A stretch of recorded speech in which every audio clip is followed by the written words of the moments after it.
Bonjour. Ellie et son mari vivent paisiblement en harmonie dans une maison en cabane. Leur vie tourne autour d'une routine familiale ennuyeuse. Tout change lorsqu'un jour, au bas de sa porte, apparaît un ami de longue date, qui n'est manifestement pas venu pour s'amuser, mais pour corriger des erreurs de jeunesse inachevées. Il éveille des sentiments chaleureux de la femme de son ami, en lui rappelant les désirs interdits du passé. Ellie voit ainsi l'opportunité de combler le vide manquant dans son mariage. Et les deux se livrent à leurs désirs, pendant que le mari est au travail. Mais cela ne suffit pas à Ellie, qui décide de montrer son attirance pour son ex devant même son mari. Ici Cap Movie. Voyons comment le prêtre réagit face à tout ce drame. Au début du film, nous voyons Ellie se détendre sous un pommier pour trouver l'énergie dont elle a besoin et savourant une délicieuse pomme. Elle rentre chez elle pour le déjeuner avec son mari, Micah. Le couple discute des questions financières et le soir après le dîner, le prêtre remercie passionnément sa femme pour le délicieux repas. Le lendemain, le couple prennent ensemble le petit déjeuner et le prêtre annonce à sa femme qu'il a invité son amie Olavi à lui rendre visite. Lorsque son mari part rejoindre son amie, l'héroïne décide de nettoyer la maison et d'aller chercher un bouquet de fleurs sauvages. La nuit, Ellie n'arrive pas à dormir car elle pense sans cesse à l'invité. Au réveil, Ellie entend l'arrivée d'une voiture au loin. Elle regarde par la fenêtre et voit que les hommes sont déjà arrivés. Elle décide de les rencontrer sous le porche. Ellie est choquée, elle n'en revient pas. Il s'avère qu'Olavi connaît la femme depuis 15 ans et qu'il est même allé chez ses parents pour demander sa main autrefois. L'héroïne a de bons souvenirs avec Olavi. Le prêtre montre le jardin à son ami tandis la femme entre dans la pièce et s'écroule en larmes, se rendant compte que son véritable amour n'est rien d'autre qu'un simple invité maintenant. À la tombée de la nuit, tout le monde va se coucher. Et Ellie se réveille en entendant des bruits étranges en provenance du salon. Il s'avère que l'invité surveille constamment la femme de son ami. Le lendemain, les hommes décident de se baigner dans le lac. Ils discutent de la vie privée d'Olavi, qui sortait avec une femme mariée. Parallèlement, le prêtre partage son expérience de la vie familiale. De retour à la maison, le prêtre fait écouter un disque vinyle à son ami, qui lui propose à sa femme de lui accorder une danse. Ellie décide de se lever tôt pour aller nager et se vider la tête. Elle est perturbée par la présence de son ex dans leur maison, mais son mari promet qu'Olavi partira bientôt, après quoi il se dépêche d'aller travailler. L'invité a entendu le départ du prêtre. Il s'est approché de la fenêtre et ne cesse d'observer Ellie qui étendait du linge sur la corde. Plus tard, Ellie prépare le dîner et l'invité approche pour lui parler.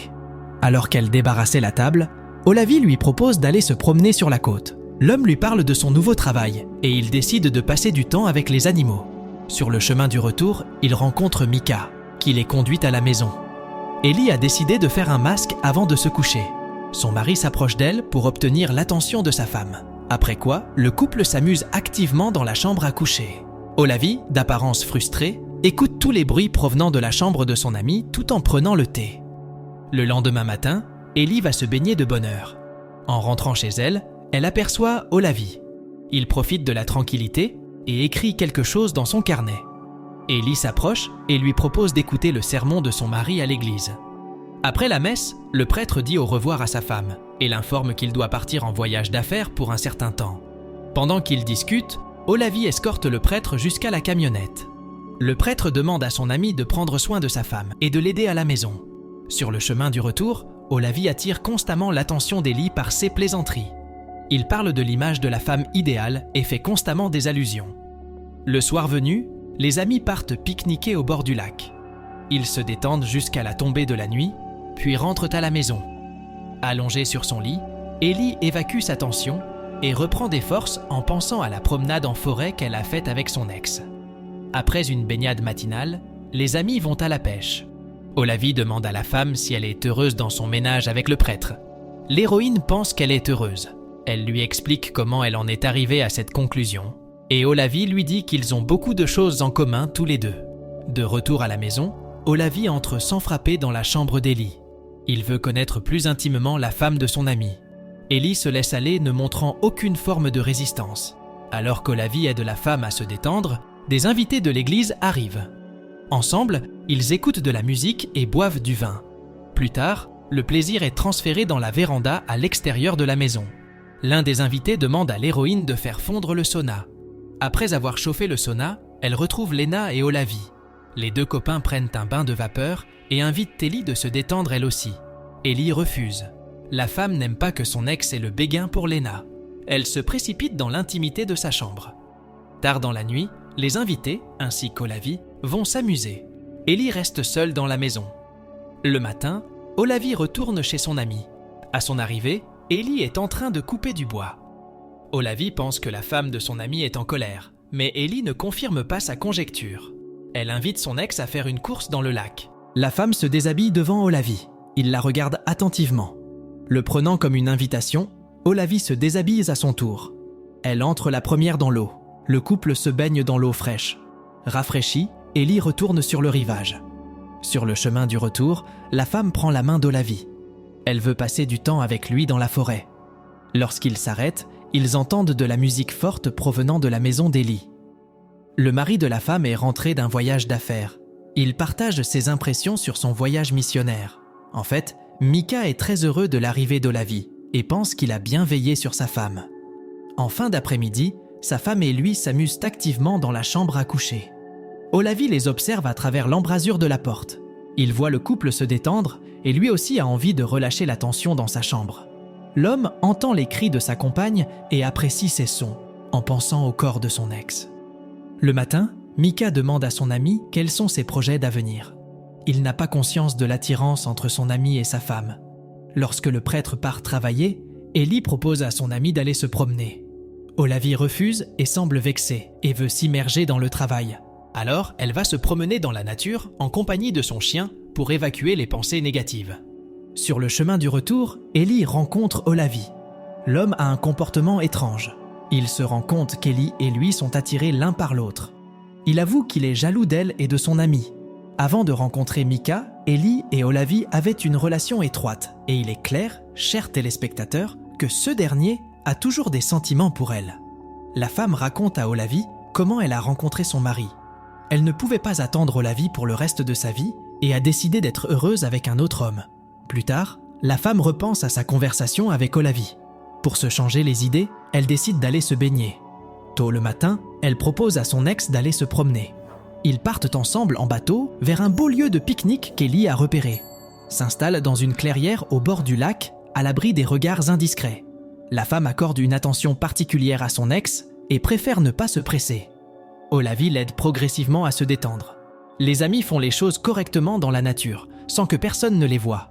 Après un long moment de partage, Ellie a obtenu exactement ce qu'elle voulait et commence à se préparer à rentrer chez elle. Mika les rejoint à la maison. Ellie se rend dans la chambre à coucher pour évacuer ses émotions. Les hommes discutent dans la véranda de la vie de Mika avant son mariage avec Ellie. L'héroïne se prépare et descend. Olavi est fâché de l'attention que Mika porte à sa femme. Il veut retourner à Helsinki, mais le prêtre pense que son ami devrait rester. Après le dîner, Mika veut passer du temps avec sa femme. Son insistance agace la femme. Ellie s'emporte contre son mari. Elle en a assez de l'attention de Mika. Elle va se baigner pour se remettre de ses émotions. Elle se sent irrésistiblement attirée par son ex-petite ami. De retour dans la chambre à coucher, elle regarde son mari. Il attend qu'elle lui parle. Ellie s'excuse auprès de lui comme pour annoncer qu'elle allait faire une bêtise. Ellie se rend dans la chambre d'Olavi. L'homme est éveillé et le couple commence à s'embrasser. Mika entend le plafond se fissurer à cause du plaisir actif de sa femme et de son ami. Olavi apprend à mieux connaître Ellie. Le couple se remémore le passé toute la nuit. Ensemble, ils s'endorment jusqu'au matin. Lorsque les bruits en provenance de la chambre d'Olavi se calment, Mika descend.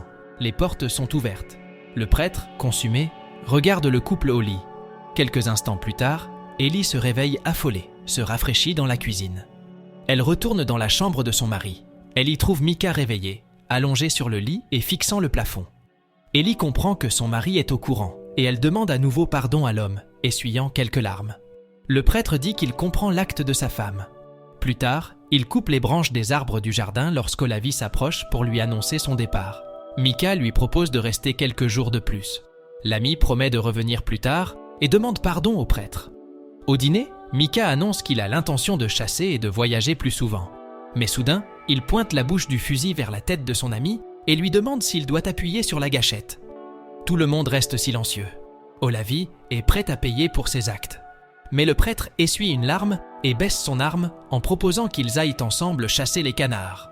Plus tard, ils montent tous dans la voiture pour raccompagner leur ami au ferry. Olavi veut qu'Ellie lui revienne. Il lui propose de partir avec lui, mais Ellie décline son invitation et dit qu'elle veut rester avec son mari. Sur le chemin du retour, le couple s'arrête dans les bois pour que Micah chasse les canards. Le soir, ils se font des câlins. Le couple veut rétablir leur relation après le départ d'Olavi. Micah veut que sa femme soit libre et heureuse avec qui elle veut. Il a décidé de l'accepter telle qu'elle est et préfère privilégier une relation sincère. Ellie dit qu'elle veut être honnête avec son mari. Elle donne une nouvelle chance à leur relation. Micah est allée au travail. Ellie joue du violoncelle devant une fenêtre ouverte. Elle s'aperçoit que son mari est rentré et décide de le rejoindre en bas, près de la voiture. Elle propose à son mari d'aller pêcher et ils passent un bon moment sur le bateau en profitant de la pêche. C'était le film de Wait de 2021. Dites-moi comment vous traiteriez un ami qui a décidé de vous tromper. Pouvez comprendre les motivations d'une partenaire qui décide de revivre son amour de jeunesse? Le pardonneriez-vous ou non? Partagez votre expérience dans les commentaires et surtout abonnez-vous pour soutenir la chaîne.